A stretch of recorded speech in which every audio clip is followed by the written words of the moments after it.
दोस्तों आदाब अर्ज़ है, मैं अनीस अहमद खान हिंद वॉइस के स्टूडियो से आपसे मुखातिब हूँ। खबर है कि अब खाड़ी के देशों से भारतीयों को जो वापस भेजने की प्रक्रिया शुरू हो गई है। खाड़ी के देशों से ज़रा गौर करने वाली बात है। जहाँ मोदी जी कई अवार्ड लेके आए हुए हैं, वहाँ से भारतीयों को वापस भेजने की प्रक्रिया शुरू हो गई है। इसी कड़ी में जो कुवैत की नेशनल असेंबली से एक बिल पास हुआ है, जिसके अनुसार लगभग 8 लाख भारतीयों को कुवैत से भारत भेजा जाएगा। खबर में आगे बढ़ने से पहले मैं आपसे एक गुजारिश करना चाहता हूं कि ज़्यादा से ज़्यादा इस खबर को शेयर कीजिए, तो ज़्यादा से ज़्यादा सब्सक्राइब कीजिए, शेयर कीजिए।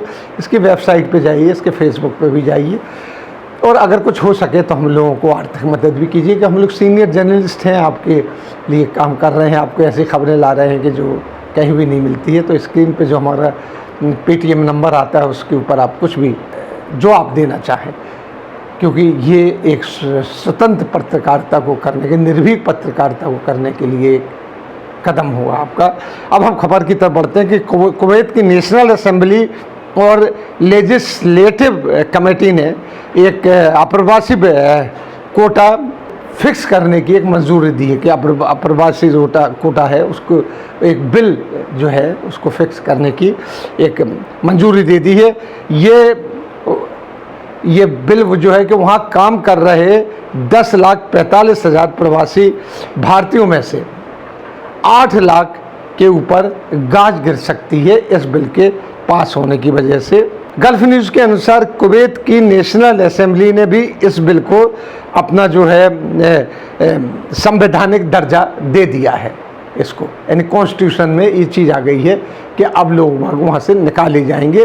तो सबसे ज़्यादा खतरा हमारे भारतीयों को है उसमें से कि 8 लाख भारतीय हो सकता नहीं, अब वहाँ से हटा ही ये जीत दिए जाएंगे। बिल के अनुसार किसी भी कुवैत में बाहर के लोगों की संख्या 15% से ज़्यादा नहीं होनी चाहिए। कुवैत की कुल आबादी है जो है 40.3 लाख है, 40,03,000 के आसपास है।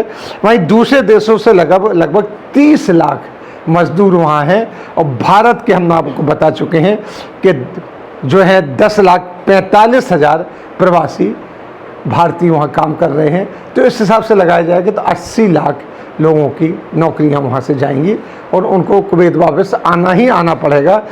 ये महामारी फैलने के बाद कुवैत में ये आवाज़ उठने लगी थी कि इस तरीके से हमें अपनी आबादी ख़त्म करनी चाहिए, क्योंकि बाहर से जो लोग हैं, विदेशी जो हैं, अप्रवासी लोग हैं, उनसे कोरोना यहाँ फैल रहा है। साथ ही वहाँ पे जो कट्टर किस्म के हिंदू तत्व पहुँच चुके थे, ताकतें कह दीजिए, तत्व पहुँच चुके थे, उन्होंने जिस तरीके से मुसलमानों के लिए, ख़ास तौर पर इस्लाम के लिए जो उन्होंने वहाँ से ट्वीट करना शुरू किए, वहाँ से मेमो भेजना शुरू किए, वहाँ से फेसबुक पे और एक सोशल मीडिया पे एक उन्होंने अपने हलचल शुरू की, और उन लोगों को इस बहाने अरब के लोगों को भी बदनाम करना शुरू किया, उनकी औरतों तक के पास पहुंच गए।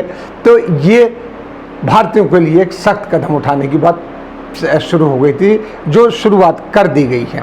ये बात जो वहाँ के कट्टर हिंदू तत्वों ने बात की है, ये बात इन सब में घी का काम की, और ये कानून आने में उन्होंने काफ़ी मदद की। जो कानून बना है, कुवैत की जो नेशनल असेंबली से जो बिल पास हुआ है, उसमें विदेशियों को देश के बाहर करने के पीछे कुवैत को लोगों को ही रोज़गार देने की बात रखी गई है कि अब इन लोगों को, यानी कहा गया है ऐसा कि इन लोगों को निकाला जाए और यहाँ पे कुवैत के लोगों को ही रोज़गार दिया जाए।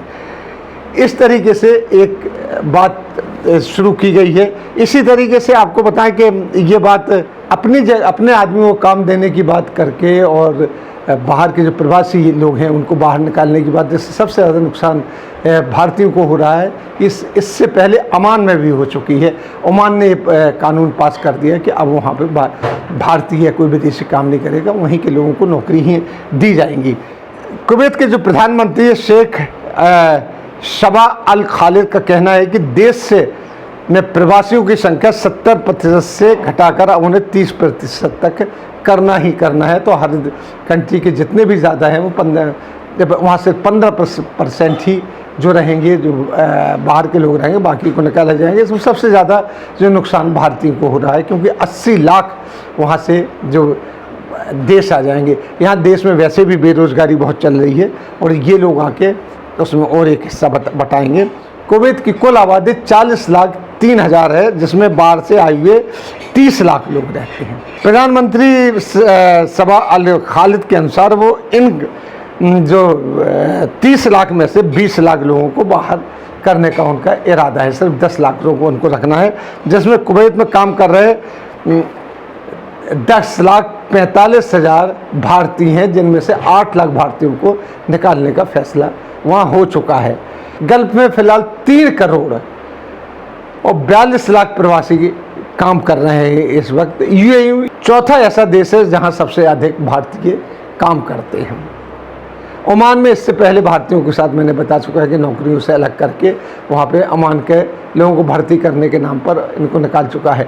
अब देखने की बात है कि ये सब क्यों चल रहा है, भारतीयों के ऊपर ये बिजली क्यों गिर रही है। क्योंकि यहाँ से जो संघ की मानसिकता लेके जाते हैं और इस्लाम दुश्मनी की बात वहाँ करते चले, देश में तो चल जाता है जितना चल रहा है, लेकिन बाहर उसी कंट्री में जाके ऐसी बात कहना, क्योंकि वहाँ के कुछ लोग जो नेता हैं वो कह चुके हैं कि हमारी कंट्री में रहते हैं, हमारी कंट्री से पैसा कमाते हैं और हमारी ही धर्म को, मज़हब को बुरा कहते हैं, ये नहीं हो पाएगा। और यहाँ तक कि उनके वहाँ की शहज़ादियों ने भी इस बात पे एक एतराज़ जताया और यहाँ के नेता भी दिल्ली से यानी भारत से जो नेता हैं इस बात का समर्थन कुछ करने लगे, तो वहाँ से ये कदम उठाए जा रहे हैं जो प्रवासियों के आड़ में भारतीयों को भारत निकालने की एक साजिश की तरह है।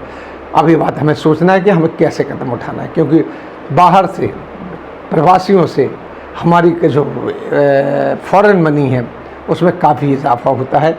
अभी हम संकट के दौर से गुजर रहे हैं। अगर ये चीज़ें शुरू हो गई ख़ास तौर से गल्फ़ से, तो हमें बहुत बड़ा संकट का सामना करना पड़ेगा। इसी के साथ हम आपसे लेते हैं विदा। अगले अंक में फिर हाजिर होंगे, तब तक के लिए दीजिए हमें इजाज़त।